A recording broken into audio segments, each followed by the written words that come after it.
Bismillahirrahmanirrahim. Assalamualaikum warahmatullahi wabarakatuh. Wahai anak-anakku, murid-muridku yang senantiasa dirahmati oleh Allah SWT. Marilah kita lanjutkan pelajaran kita, ngaji belajar murid. Kali ini kita membahas mengenai antara iman dan imun.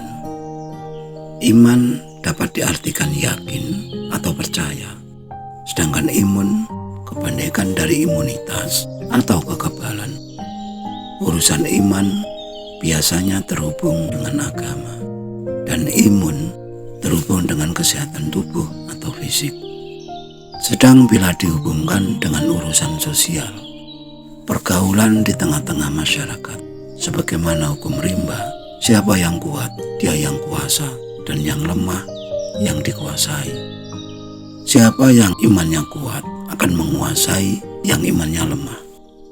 Iman yang lemah adalah gambaran tentang imunitas atau kekebalan yang lemah atau rendah. Demikian penjelasan Kang Rekso kepada Jamaluddin di suatu malam di musola Kang Rekso.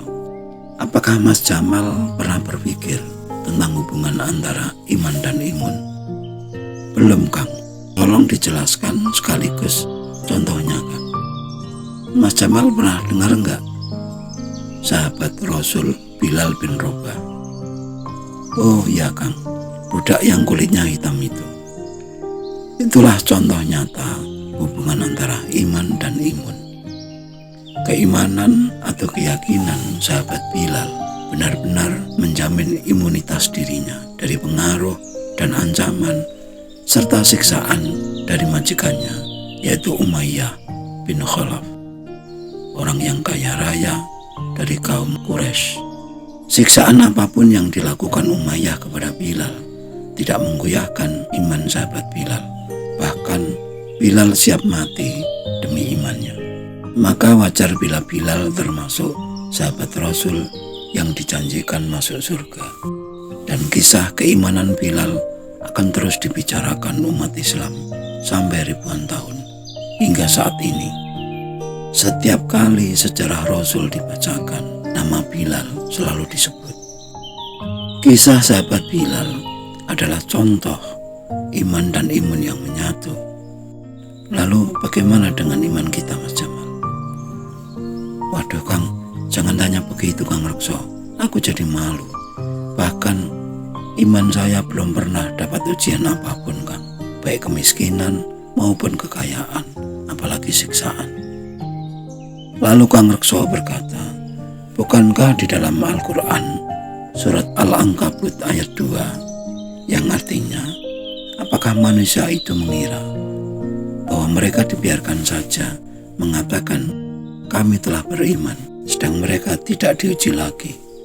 Dan Quran surat Al-Baqarah 155 yang artinya, dan sungguh akan kami berikan cobaan kepadamu dengan sedikit ketakutan, kelaparan, kekurangan harta, jiwa, dan buah-buahan. Dan berikanlah berita gembira kepada orang-orang yang sabar, yaitu orang-orang yang apabila ditimpa musibah, mereka mengucapkan Inna lillahi wa inna ilaihi raji'un. Mas Jamal, bukankah ayat ini begitu jelas dan mudah ditemukan di dalam kitab suci umat Islam? Lalu mengapa kita masih banyak menjumpai umat Islam yang mengaku iman namun tanpa ujian? Sebetulnya keterangan-keterangan seperti ini kabar baik ataukah kabar buruk? Bagaimana menurut Mas Jamal?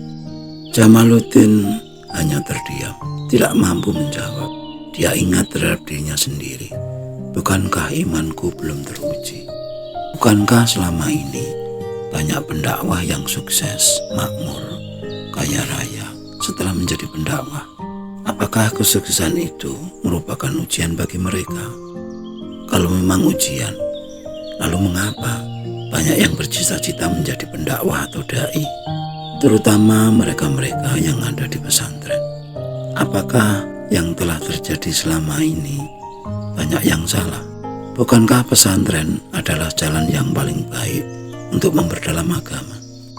Benar Mas Jamal, tidak ada yang salah dengan metode belajar pesantren maupun tidak pesantren.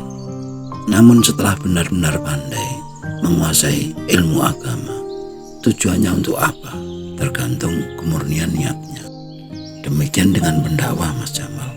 Pasti ada yang baik dan pasti juga ada yang tidak baik. Tergantung tujuan mereka. Tujuannya apa?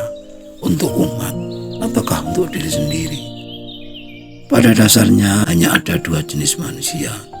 Satu, manusia yang ingat kepada Tuhan, dan yang kedua, manusia yang lupa kepada Tuhan.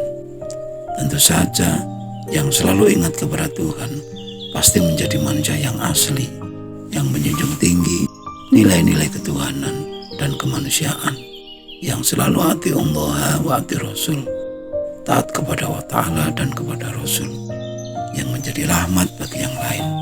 Sedangkan yang palsu adalah manusia-manusia yang palsu, makhluk-makhluk egois yang hanya berbuat demi keuntungan diri sendiri, kelompok, golongannya sendiri, dan yang selalu mudah menyalahkan kelompok yang lain. Dan yang termasuk yang asli adalah yang terhubung antara iman dan imunnya. Iman seseorang yang terhubung antara ketuhanan dan kemanusiaan. Iman yang membawa kita kepada anti memberi pengaruh buruk pada yang lain, yang tidak mengganggu imunitas keimanan bagi yang lain. Lalu jalan apa yang sebaiknya ditempuh untuk menjadi manusia yang asli, Kang? Tentu saja mereka yang sudah sadar akan makna belajar. Belajar dan terus belajar adalah satu-satunya jalan untuk memperbaiki diri. Dengan jalan mengenal diri sendiri sedalam-dalamnya, hingga menyadari semua anugerah yang telah diberikan kepada kita, manusia, termasuk jiwa dan raga, akal dan nafsu, beserta seluruh potensi yang ada pada kita. Juga masalah intelektual, emosional, dan spiritual, serta hubungannya satu dengan yang lain. Spiritualitas kita yang amat kuat menjadi kendali utama pada diri kita, termasuk pengendalian hawa nafsu dan akal yang stabil. Spiritual yang sangat mantap, stabil, hanya dapat dibangun dengan latihan-latihan spiritual melalui latihan meditasi, zikir, wirid yang teratur dan istiqomah, serta di bawah bimbingan guru spiritual yang sudah berpengalaman, akan memberikan hasil yang nyata, yang mantap, yang mampu membawa kita pada puncak kesadaran sebagai manusia yang menjadi kepanjangan tangan Tuhan, membawa misi-misi ketuhanan, yaitu kasih kepada sesama, kepada makhluk yang ada di alam semesta ini, yang membuat keseimbangan alam ini selalu terjaga dengan segala dualitas yang ada, yaitu baik dan buruk, hitam dan putih, senang dan susah, ingat dan lupa, dan seterusnya. Dan hanya dengan modal iman yang benar, imun selalu terjaga. Kita selalu sadar bahwa itulah hidup yang telah digariskan oleh Yang Maha Hidup, yaitu Tuhan yang Maha Kuasa dan Maha Bijaksana, yang memang seharusnya seperti itulah hidup. Dan jangan lupa, Al-Quran itu juga mengatakan kabar gembira bagi orang yang sabar, yaitu orang yang mengucapkan inna lillahi wa inna ilaihi raji'un ketika ditimpa musibah. Itu artinya musibah akan dianggap musibah manakala kita lupa bahwa segala apa yang ada di langit dan bumi adalah milik Tuhan semata. Jika memang kita tidak merasa memiliki, tidak ada perasaan kehilangan, dengan sendirinya musibah itu tidak pernah dianggap ada. Dengan kata lain, rahasia untuk menyembuhkan musibah atau mengatasi musibah adalah kalimat inna lillahi wa inna ilaihi raji'un, yang kurang lebih artinya segala yang ada di alam semesta ini adalah milik Allah Ta'ala dan terserah kepadanya. Lalu, apa yang menjadi hak kita? Apa yang kita anggap musibah jika kita tidak memiliki apa-apa? Demikian Kang Jamal yang bisa saya sampaikan.